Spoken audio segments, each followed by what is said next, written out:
it's good to get up to 35 now and then. You know, just get a little bit of speed. First of all, welcome to the channel and thank you for stopping by. When time permits, please consider subscribing. I'd greatly appreciate it. Welcome to Section 3 of the Northeast BDR. Wow, talk about some coverage. It is after 11 o'clock in the morning. It should be bright, and I'm sure the camera is brightening this up for you, but it is dark in this forest. It is awesome. It's like riding at dusk. Oh, a little waterfall. This is pretty wild. Whoops, a little bit steep for me with my traction control on.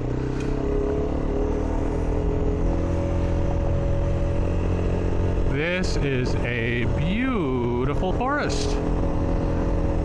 I hope it stays this way, but I haven't seen any deer darting out on Section 3. That was something on Section 2 I saw a lot of. Here, my largest concern is SUVs. Every now and again, I come up to the top of a hill or around a corner, and it's a Jeep or an SUV just parked in the middle. I know they're checking their map or they're doing something, but there's a little bit of room to pull over. It'd be kind of helpful if you did. Everyone's been great though. As soon as they hear or see the bike, they start to move over.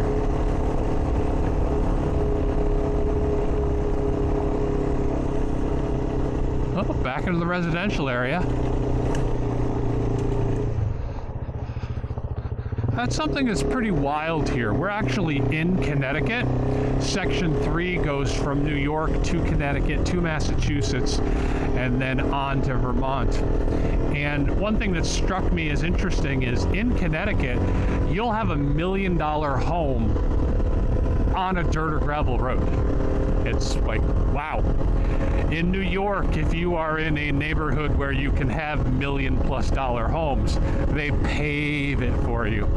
But I'm very glad that Connecticut doesn't. That was very nice. I've gone through at least 2 areas of affluent people, and they've got dirt roads in front of their house with chunky rocks. Awesome.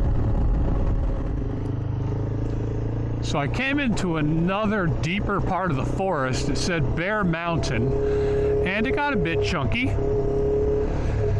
We've reached where there's enough rocks and ruts that I'm standing up a little because my back doesn't want to take these hits. It has been very calm. I mean, I think I've had to stand or should stand probably 2 or 3 times before this, but nothing significant, which is good. I'm just here to relax. I'm happy to stand up for a long, difficult section when it comes, but fortunately, due to my relatively decent aftermarket suspension, standing isn't a necessity for a lot of places.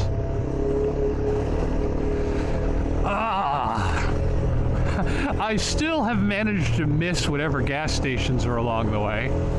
So we are well under a half a tank of fuel now. And I, of course, have no spare fuel with me.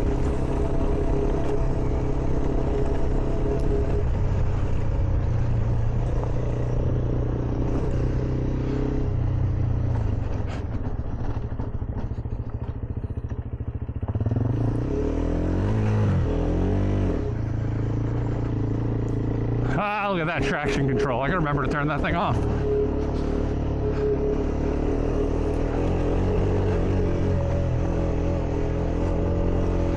Unfortunately, since my bike doesn't keep the traction control off, it's quite annoying.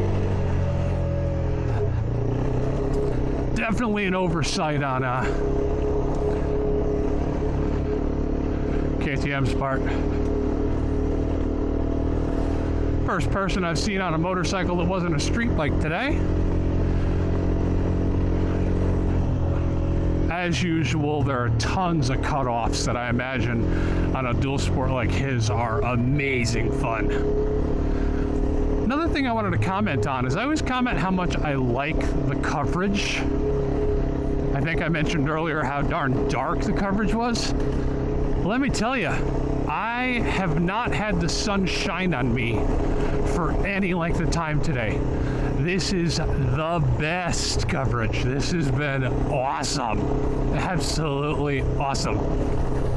Because I don't want to be out here passing out from heat stroke, so it is wonderful to have shade to ride through. That's primarily why when I'm at home and I'm riding dual sport, we always ride in the forests.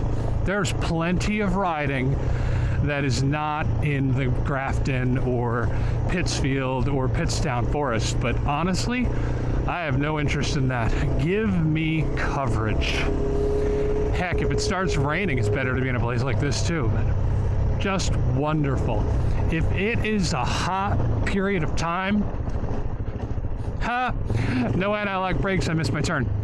If it is a hot summer and you're thinking, do I want to run sections 1, 2, or 3 of the Northeast BDR? Go right ahead. I'm not saying you're not going to be sweaty, but whoops, you're going to have coverage.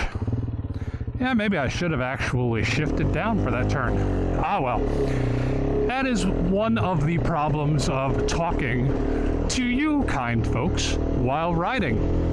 I am dedicating about 25% of my brain power instead of riding to actually carrying on a conversation, maintaining a train of thought. And I do things like miss my turns and stall my bike. Not to say that I don't stall my bike anyway. I'm not gonna lie, I will. I have. But it is more common when I'm trying to do a slow turn, not paying any attention. So I'm gonna do that now. That is, pay attention. I've completely lost my track. Hopefully that'll pick itself up.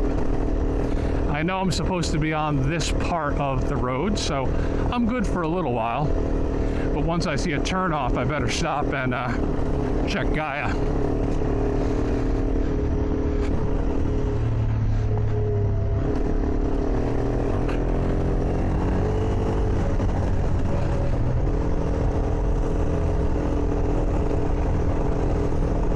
This is fun though. Heck, nice little hill like that, even if I went the wrong way, I don't care, I had fun. I'll go back down it.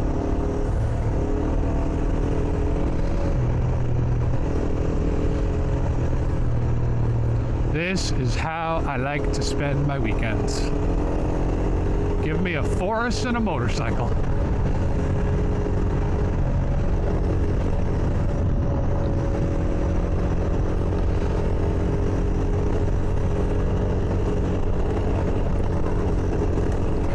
Preferably a forest with some real good rocks.